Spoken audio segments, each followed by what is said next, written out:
Hello, everyone. Welcome to the Divisional Round episode of the Bacon Bets podcast. The road to Super Bowl 59 marches on. We had a profitable wildcard weekend, not by much, but we did end up going 6-6 for plus 0.67 units. That is a profit, though, my friends.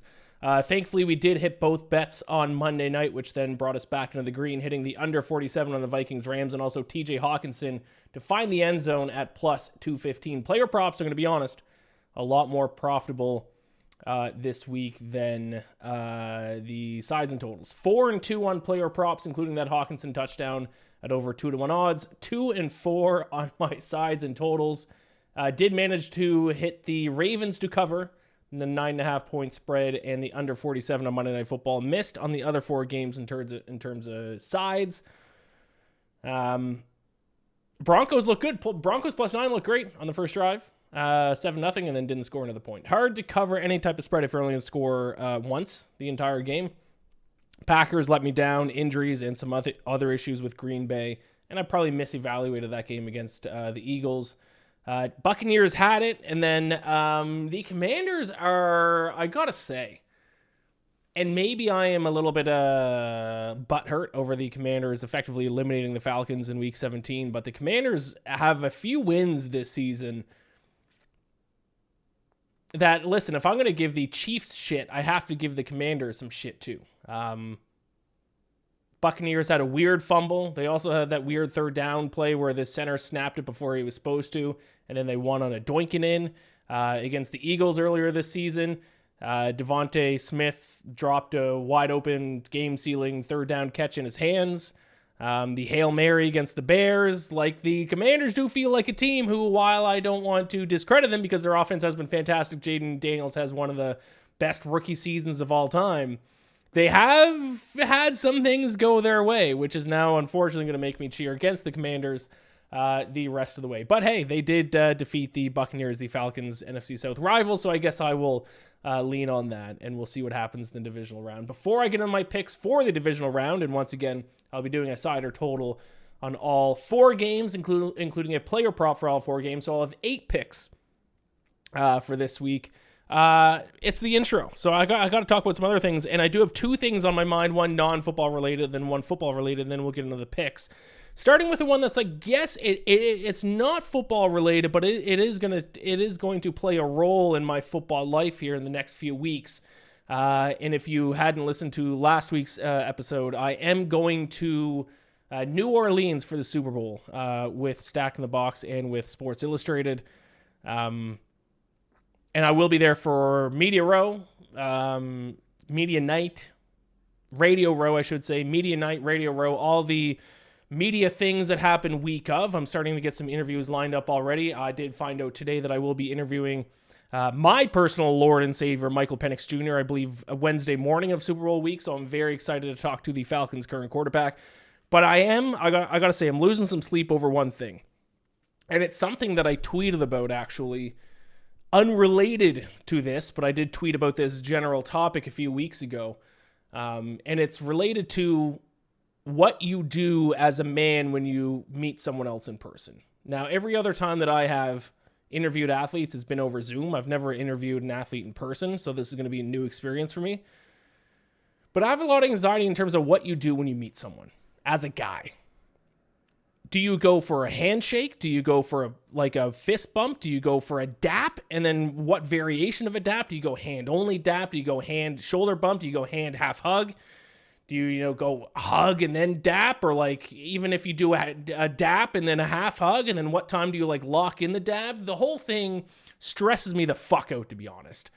Now that I'm going to be meeting NFL players before I interview them, I don't know how I'm supposed to meet them, introduce myself. Do I just go handshake? Do I dap it up? Do I change depending on the vibe of the guy? Do I give handshakes to the black guys and do I dap up, or handshakes to the white guys and dap up the black guys? I don't know. And it's stressing me out because nothing is worse than going in and having a miscommunication with someone on that. Going in for a handshake, they go for a dap, then you switch to dap, they switch to handshake, and it's a mess.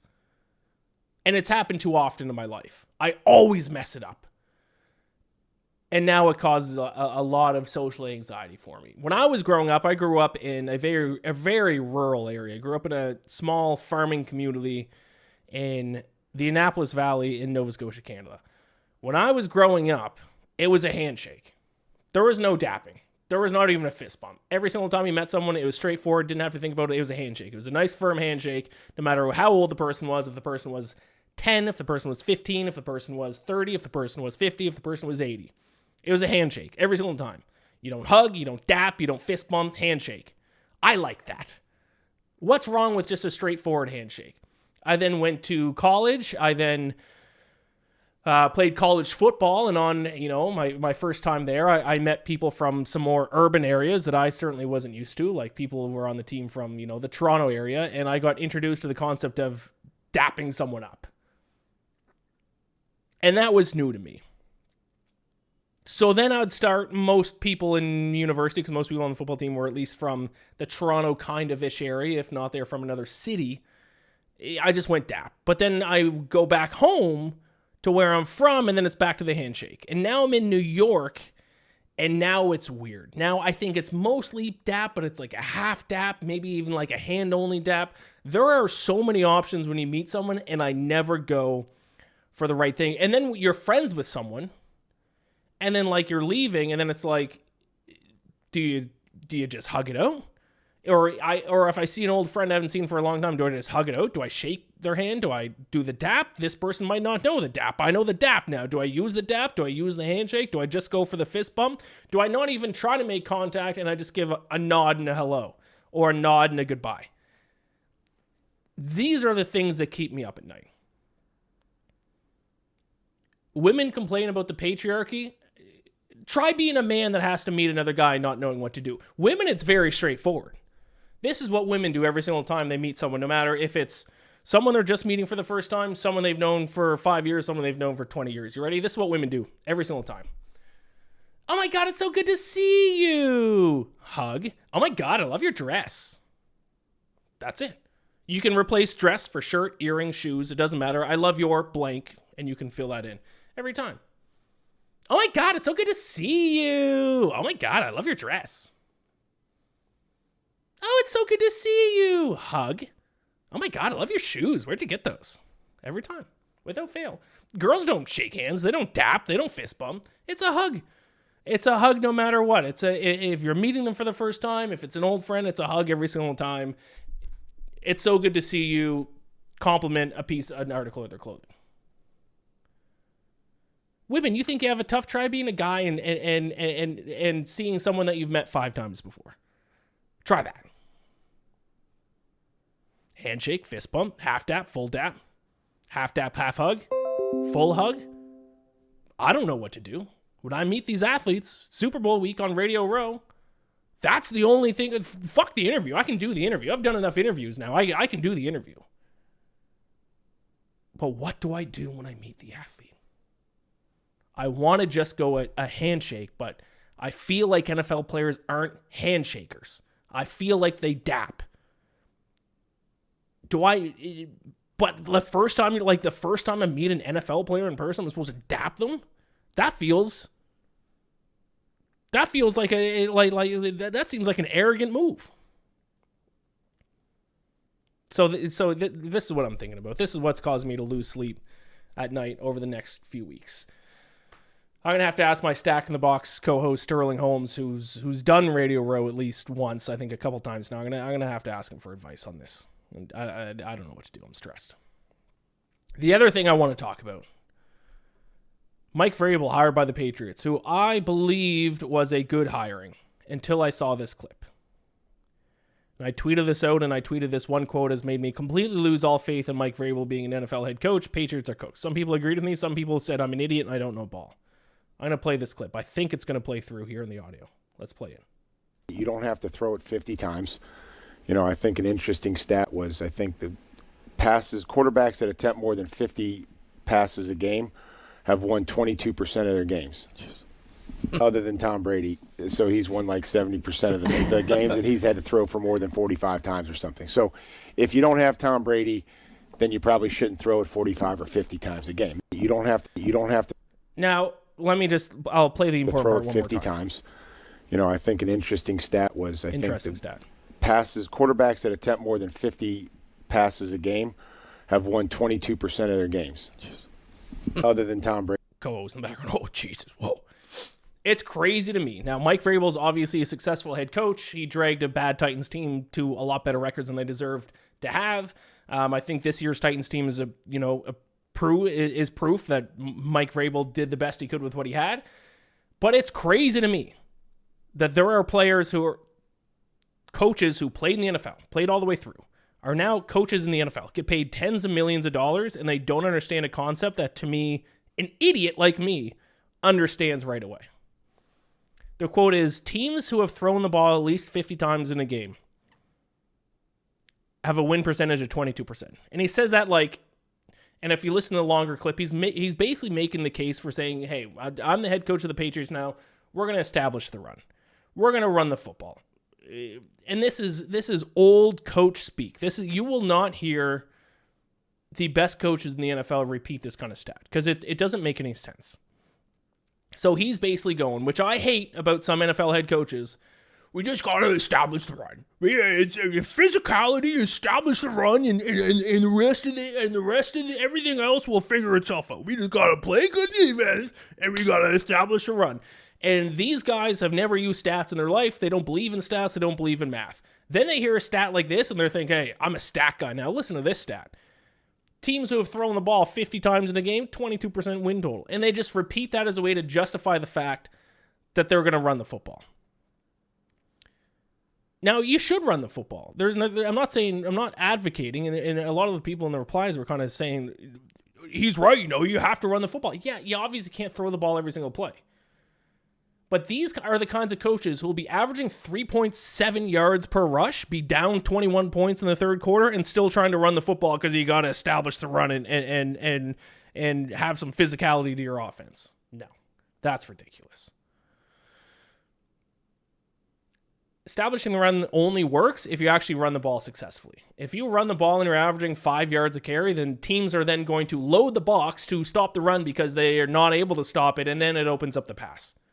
If you're running the ball and getting 3.5 yards per carry, the defense is not going to change anything and not going to stack the box because they're stopping the run as is, playing their base defense.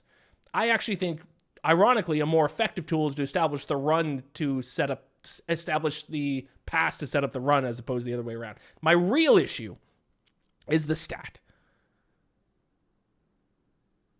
Teams who have thrown the ball 50 times a game are winning at a 22% clip. He's saying that in this interview as a dunk, as to say, see, unless you're Tom Brady, don't throw the ball 50 times.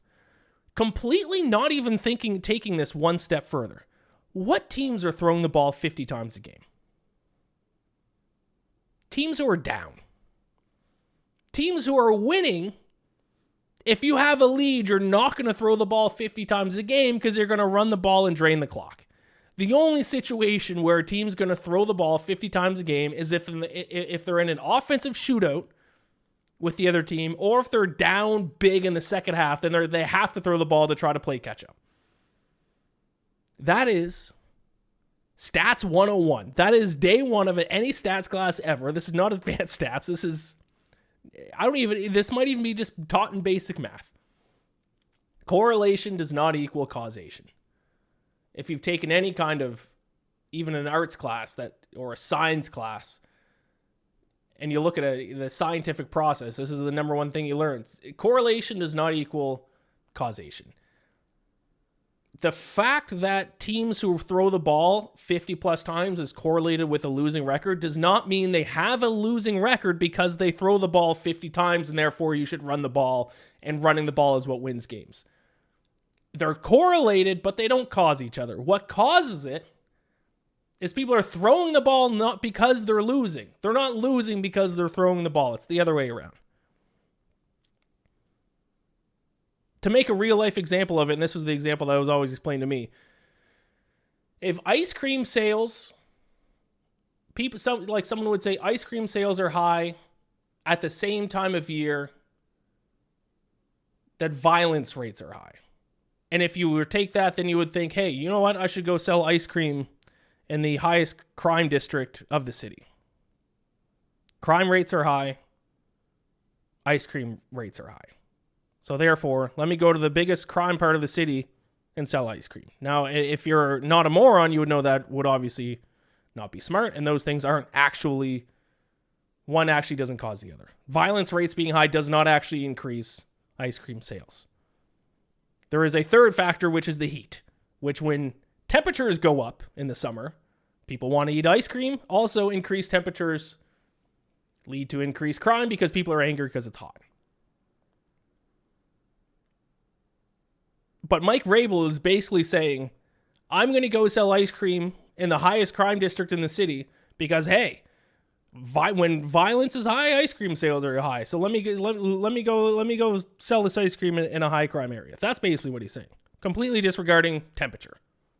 Mike Vrabel is doing the football version of that, and he's getting paid tens of millions of dollars, and he's obviously a good football coach, but it is crazy that in 2025, we have coaches who are going to base their offensive scheme on a stat that doesn't actually describe causation, it describes correlation. These are not advanced theories, these are not hard to understand, but now Mike Vrabel, based on this interview, is going to make sure that when he shows up to the Patriots, he'll run the ball early and often because he thinks if a team reaches 40 throws a game, that means that they have now only a 22% chance of winning the game.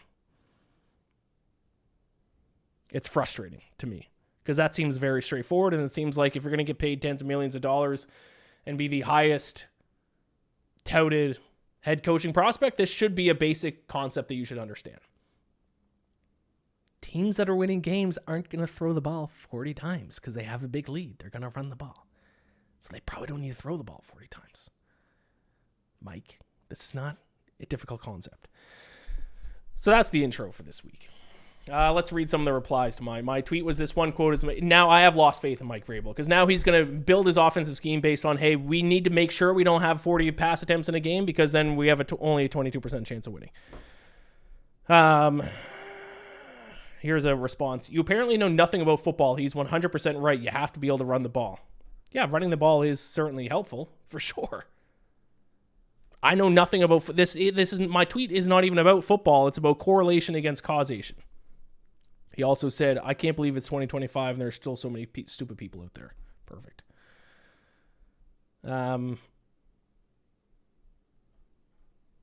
Another person, I guess. Maybe it's deeper down here. Someone has deleted their tweets. Yeah, someone called me an idiot and they deleted their tweets. All right. That is the intro. I don't know what to do when I meet an NFL player. I think I'm going to go for the hand only dap. I think I'm going to go. I think that's the move. Yeah, we'll see. All right, it is time to get into my divisional round picks. This is the divisional round episode of the Bacon Bets podcast. The road to the Super Bowl marches on. I'm not a state. I'm a monster. No, Lisa. The only monster here is the gambling monster that has enslaved your mother. I call him Gambler, and it's time to snatch your mother from his neon claws. All right, here we go. Let's get into it. It is starting off with the Texans and the Chiefs because no matter when the Texans play in the NFL playoffs, they will be playing on Saturday afternoon. It doesn't matter if the Kansas City Chiefs with Patrick Mahomes and Taylor Swift and Travis Kelce. Doesn't even matter if the Chiefs are playing the Texans. That is not enough to drag them into a primetime spot. They will once again be stuck on Saturday afternoon. I will let you know before I get into this game. This is my home run game. I'm taking two huge shots on the Texans and Chiefs, and I am kind of obligated to take Texans money line, so that's what I'm doing. Now, when I got into a little argument with Chiefs fans, including Nick Wright, I guaranteed that the Chiefs were going to lose in their first playoff game. I did not think their first playoff game was going to be against the Texans. So it is a little bit of this because I guaranteed it, so now I kind of have to stick to my word, and that's why I'm taking Texans money line. Probably. If I never said any of that, would I just take the points with the Texans? Maybe. Should you be betting Texans money line? Probably not. Should you even be taking the points of the Texans? Probably not. This might be one you guys might just want to not listen to me on, but this is my bet. Now let me try to make a case for the Houston Texans and why they will win this game. Starting off with the fact that I think the Chiefs are fraudulent. I do still think they're not as good as their record. I am a little nervous. They've been playing their best football at the end of the season. But let me list off some stats for where the Chiefs rank.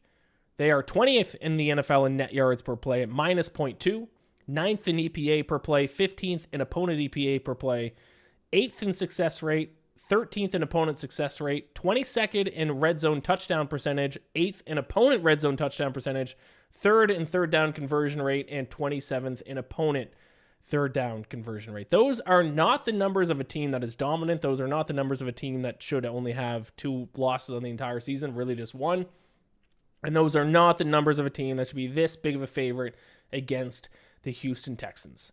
The Texans actually outrank them in a lot of these areas, and I do obviously have a lot of concerns and worries about the Texans offense, but I actually do think if the Texans win this game, it'll be because of their defense. More specifically, it'll be because of their third down defense. I've talked about this before. It is why the Chiefs actually rank pretty high in success rate. It's why they actually rank overall third in the NFL in third down conversion rate. Their numbers on first down and second down are not impressive. Their numbers on third down are otherworldly. Patrick Mahomes becomes Patrick Mahomes on third down. I guess he just doesn't on first and second. And if you watch Chiefs games, the eye test, you guys know this is true. How many times are the Chiefs in third down? It looks like they're not going to get it. Patrick Mahomes then squirms out of the pocket somehow and then scrambles, takes off with his legs, and gets a first down by half a yard. It seems like almost every single third down. The Texans, their biggest strength is third down defense. They are third in the NFL in opponent third down conversion rate. They are fourth in opponent EPA on third down and third in opponent third down success rate. If the Texans can stop the Chiefs on third down, as they've done to a lot of teams this season, this game is going to be close down the stretch. They obviously need help on offense. They should probably rely on Joe Mixon running the football. They should not find themselves in third and long too often. They need to make sure they don't have to play from behind. If they can get out to a lead, that'd be big. Lean on Joe Mixon. And if they can do all of that, I'm not saying they're definitely not going to blow the Chiefs out, but this is going to be a game that's going to come down to the wire, and I think it's going to surprise a lot of people. Even if the Texans don't win, I do genuinely think this is going to be a closer game than people expect. So I am betting Texans money line. I got them a plus 375. I got to put my money where my mouth is. It would be hypocritical of me to go on social media, to go on this podcast, to go on other shows and say the Chiefs are going to lose their first playoff game, I guarantee it, and then come on here and not bet Texans money line. So I will be betting Texans money line. I have bet Texans money line at plus 375. My player prop for this game, it's another home run ball. I'm also going to take a touchdown score at plus 420. That is Dalton Schultz, their tight end, to score a touchdown at plus 420. He scored a touchdown for them last week, I think. Am I right about that? No, maybe he didn't. He definitely scored against the Chiefs the last time they played is what I think I meant to just say. But let me check Dalton Schultz. Did he score this past week? No, he didn't.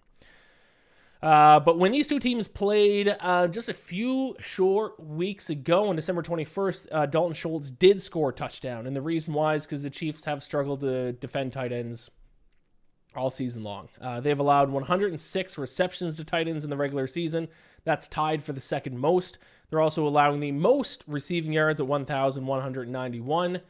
And then when Schultz and the Texans played against the Chiefs in the regular season just a few short weeks ago, he had 5 catches, 45 yards, and a touchdown. So I will take a shot on him scoring again against the Chiefs at north of 4-1 odds, plus 420. Moving on to the Commanders and the Lions on Saturday. I'm not going to overthink this one. I'm just going to do what I've done with the Lions the past few weeks, and that is just take the over. I do think it's a lot of points. I think it's still 9.5 now. If you want to pick on the side, I would take the points with the Commanders. But these are two of the best offenses in the NFL and two subpar defenses Lions have been a very good defense. I don't want to say subpar. Their injuries still concern me with Detroit. But let's focus on the offense first. These two offenses rank 3rd and 4th in the NFL in EPA per play, 1st and 5th in success rate, and then also 1st and 5th in points per game. So they are 2 top 5 offenses in the NFL. I think the Lions actually have the best offense in the NFL. And of all those stats, it is the Lions that slightly edge out the Commanders' offense. And then you have defensively, the Commanders average at best.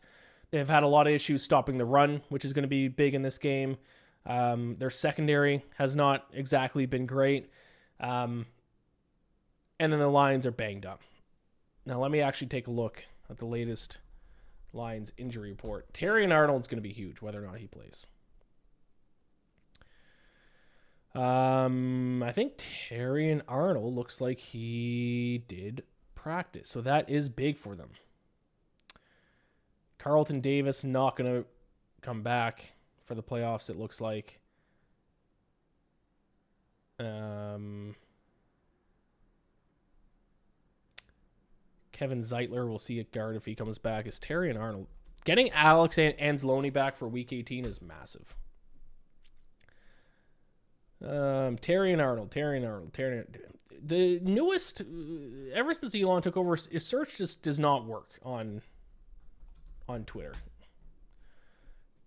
Terrion Arnold estimated as full participants. There you go. David Montgomery back, which I don't necessarily think helps them. I actually think they've been better with just going with Jahmyr Gibbs. So Terrion Arnold being back is huge still. Regardless, we have 2 top 5 offenses, 2 defenses I still have some question marks about. I will take the over 55 between the Commanders and the Lions. For my player prop in this game, I'm going to go Jaden Daniels over 54.5 rush yards. Taking quarterbacks over on their rush yards in the playoffs was a big narrative last week, and I think the market overreacted. I think if you want to bet this, I would say bet this as early as you can, because I bet you this number will go up as those same people continue to bet on quarterback over rushing yards. But at 54.5, I do like this number for Jaden Daniels. He averaged 52.4 rushing yards per game in the regular season. Last week against the Bucs, he only had 36 yards on the ground, but he did have 13 attempts. So he still took off quite a bit with his legs. The Buccaneers just did a pretty decent job of containing him for the most part. And it is, most importantly, actually worth noting, the Lions struggled to stop quarterbacks from running the football this season. They actually allowed the 4th most rushing yards to opposing quarterbacks at 454. So I think the Lions will leave some openings for Jaden Daniels, and I think he will take off with his legs. I'll take Jaden Daniels over 54.5 rush yards at -114. Moving on to Sunday's games, Eagles-Rams. I will take the Eagles at -6, -108.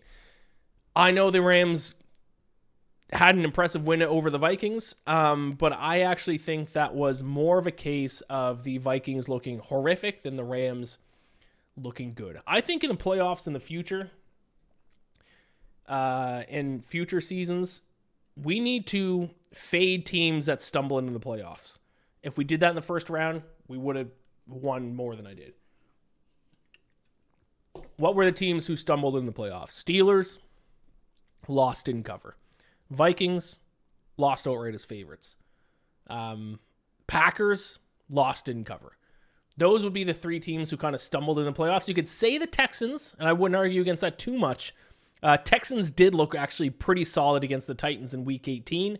Now, that was the Titans in Week 18. It was the Titans, so, but if you were to counterpoint with the Texans, I wouldn't necessarily argue against you too much. But with that being said, the Vikings looked even worse, actually, as a team. Sam Darnold may not have looked as bad against the Rams as he did in Week 18, but as a whole, that team did not look good. Defensively, offensively, it was bad. That looked like a team who was already defeated before the first snap. So I'm not ready to now jump on the Rams bandwagon. I think some people are doing that because they still have that Super Bowl run in their minds from a few years ago. But still, statistically, this Rams team, in my opinion, is just not that good. 19th in the NFL in net yards per play, 15th in EPA per play, 23rd in opponent EPA per play. The Eagles rank 4th, 6th, and 3rd in those categories. There is a significant gap, as we've seen all season long. And I should have done this actually in the first round, but I didn't. All season long, we have, as a fan base and as bettors, noticed that there are 5 teams that are above the rest. It is the Ravens, it's the Bills, it's the Eagles, it's the Lions, and it's the Chiefs. The Rams are not part of that category, and all season long, those teams have managed to largely cover the spread in a lot of their games. That's the strategy I'm taking into this week. It's also worth noting Saquon Barkley, 255 yards on the ground against the Rams in the regular season meeting. I mean, he's not going to get 255 again, but if you want to beat the Eagles and stay competitive with the Eagles, you got to stop the run, and I just don't think the Rams have it in them to do that. I think they can rush the passer. I do not think they can stop the run. I think Saquon does have another big game. I think the Eagles win and cover. I'll take the Eagles -6, -108. My player prop for this game, we're going to target another tight end. I'm going to take Dallas Goedert over 3.5 receptions. Earlier when I was talking about taking Schultz to score against the Chiefs, I said the Chiefs are tied for second in the NFL in allowing receptions to opposing tight ends. The team that they're tied with is the Rams. Both the Rams and the Chiefs gave up 106 receptions to tight ends this season. The Rams, in their loss to the Vikings, allowed their tight end, TJ Hawkinson, to rack up 5 receptions, including a touchdown. And Goddard, I don't know why I keep saying Goddard has grabbed at least 4 receptions in 4 of his last 5 games. So, Eagles, and I think that adds up when you think about what the Eagles are. The Eagles' secondary has been very good. Their corners, their nickelback has been very good. So, if they cover the receivers, where do you go to as an opposing team? You generally go to your tight end if they get to be matched up with a linebacker. So, I'll take Dallas Goedert over 3.5 receptions, a -120. Goddard. It sounds weird in my Canadian East Coast. Dirt. I think it's the ER that gets me. Dallas Goedert over 3.5 receptions. All right, moving on to the finale of the divisional round. It is, in my opinion, the game of the season. It is my AFC championship. I do not recognize the Chiefs as the top team in the AFC. I do think it's the Bills and the Ravens. And then the Chiefs have the benefit of playing a bad Texans team and then playing whatever beat-up team comes out of this game. I went back and forth on this one. I am going to go with the Ravens. Obviously, I wish I got it at the opening number when the Ravens were slight underdogs. I did not. But I do have them Ravens -1.5, -102. Ravens were my Super Bowl pick. I bet them to win the Super Bowl at about 10-1 a month and a half ago.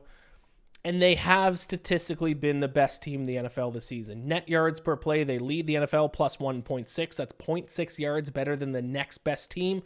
That is 1.1 yards better than the Buffalo Bills. The huge difference in this game, which is why I'm taking the Ravens, is defense. Since week 10 in the NFL, the Baltimore Ravens rank 3rd in opponent EPA per play, 2nd in opponent success rate, and in that same time frame, the Bills rank 31st and dead last in opponent EPA and opponent success rate. So you have, since week 10, arguably the best defense against the worst defense. Now, the reason why I consider the Bills, and the reason why I think if the Bills do win this game, I think this will play a big role, is home field advantage. The Bills have been significantly better on the road all season long. Actually, let me bring up their net yards per play. Splits here, home and away. On the road in net yards per play, the Bills are plus... Oh, that's at home. At home, they're plus 1.2. On the road, they are minus 0.2. So 1.4 yards better net yards at home compared to on the road. And Lamar Jackson he said to the media last week he hates playing in the cold. And it makes sense because it's 20 degrees above freezing and Lamar Jackson is still bundled up like he's in the Arctic on the sidelines. Now he's got to play real cold weather because I think Buffalo is going to be freezing cold on Sunday. Sunday, it is calling for snow and it is calling for -8 with that's Celsius. 18 degrees Fahrenheit, -8 Celsius on Sunday, according to Google. And only going to get colder as the night goes on. Sunday at 8 p.m. Actually, the game starts at 6:30. Sunday at, I can only choose 5 or 8. Sunday at 8 p.m. Eastern, -8 Celsius, 17 degrees Fahrenheit. That gives me some concern for Lamar Jackson. I think the weather favors the Bills quite a bit.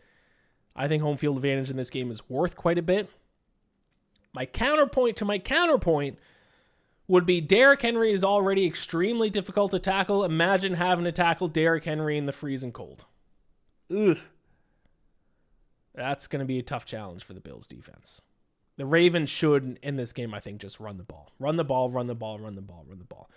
When these two teams played in the regular season, now granted it was week 4, so a lot has changed between now and then, but Derrick Henry went for 24 carries, 199 yards. The Ravens as a team racked up 271 yards on the ground. 8 yards per carry the Ravens got against the Bills. Those are high school numbers. And I don't know if the cold weather is going to, when it comes to the run game, probably actually help the Ravens. Now, last year, when the Ravens were in a similar spot against the Chiefs, they decided to throw the ball 58 times. Mike Vrabel probably had a stroke watching that. I don't know why that happened. Hopefully they learn their lesson. Hopefully now that they have Derrick Henry, they have to run the football. I'm going to go with the Ravens minus 1.5, but I cannot wait for that game. Final picker, my player prop is going to be one that I've done quite a bit against the Ravens, which is to take a player on the other team to have a long reception. I'm going to target Keon Coleman of the Bills. I'll go Keon Coleman, longest reception over 16.5 yards at minus 109. Keon Coleman, longest reception over 16.5 yards, minus 109. I've brought it up before as one of the props that hit last week for us with George Pickens. Baltimore has allowed in the regular season 58 receptions of 20 plus yards. That is the third most in the NFL. Keon Coleman has recorded a reception of 17 plus yards in 10 of his 13 games this season. And in the regular season meeting between these two teams, Keon Coleman brought in a catch of 24 yards. And then finally, if I'm betting the Ravens to win, then I think there's a potential situation where the Ravens are going to be playing, or the Bills are going to be playing from behind. And if they do, Josh Allen will have to go to the air. And that is when Keon Coleman can bring in a long reception. So this checks all the boxes for me. Keon Coleman, long reception over 16.5 yards, minus 109. All right, let's recap. We got Texans plus 375 on the money line against the Chiefs. We got Dalton Schultz touchdown plus 420. Over 55.5, minus 105 between the Commanders and Lions. Jaden Daniels over 54.5 rush yards, minus 114. Eagles minus 6, minus 108 against the Rams. Dallas Goedert over 3.5 receptions, minus 120. Ravens minus 1.5, minus 102. Keon Coleman, longest reception over 16.5, minus 109. Those are my best bets for the divisional round. Thank you all so much for watching and listening. Gambler bless. Like and subscribe. Subscribe to the Bacon Bets podcast on YouTube. I think I'll be doing, once football season is over, I think I'm going to be leaning into golf for this podcast, so stay tuned for that. PGA Tour and LPGA. And that's it for me. All right. I'll talk to you all next week, and we'll be talking conference championship weekend. Can't wait. Bye.